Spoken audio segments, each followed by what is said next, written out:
Today, Jewish doctors are considered leaders in medicine. However, there was a time when aspiring doctors faced anti-Jewish quotas at medical schools, hospitals refused residencies to Jewish physicians, and doctors and nurses went on strike in opposition to working alongside Jews. Despite widespread anti-Semitism, there were some early glass ceiling breakers. Dr. Aaron Hart David is considered the first Jewish doctor in Canada, practicing in Montreal in 1834. Dr. Samuel Levine followed closely in his footsteps, graduating from medical school in Toronto in 1899. Given the discrimination Jews faced at the turn of the last century, particularly the difficulty of securing residencies in public hospitals, Dr. Levine pioneered a new role in his community and became the first lodge doctor in 1907.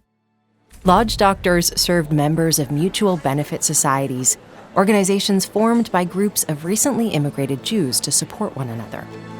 Being a lodge doctor was not an easy job. Hopeful graduates were forced to compete for a small number of positions, paid only $1 by each member in return for a year of unlimited service, and could be called on any time of day or night. And despite their devotion to the work, they often weren't even considered real doctors by their patients or the wider medical establishment. Some Jewish doctors grappled with hiding their identities to further their careers. After Lodge Dr. Abraham Isaac Wilinski was denied internships and appointments due to discrimination, he assumed the surname of Wills, claiming he was Greek Orthodox.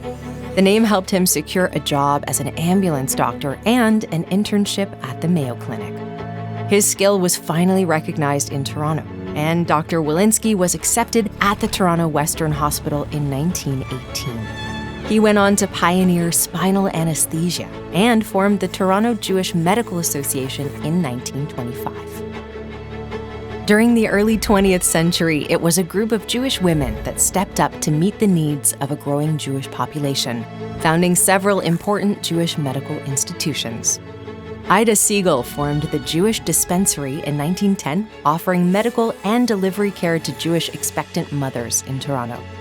The free dispensary quickly became invaluable to this immigrant community, many of whom spoke limited English and could not afford private care.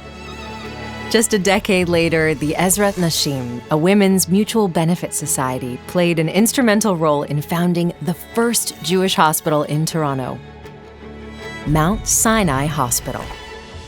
One of the founders, Dorothy Dworkin, remarked that no history of Mount Sinai would be complete without an accompanying history of its women's aids. Mount Sinai would have fallen by the wayside time and again had it not been for the unflagging enthusiasm and devotion of its women supporters. And in 1944, after Dr. Fred Weinberg returned from serving in the Royal Canadian Army Medical Corps, he was accepted as a resident at Sick Kids Hospital and later appointed chief resident, becoming the first Jewish doctor on staff.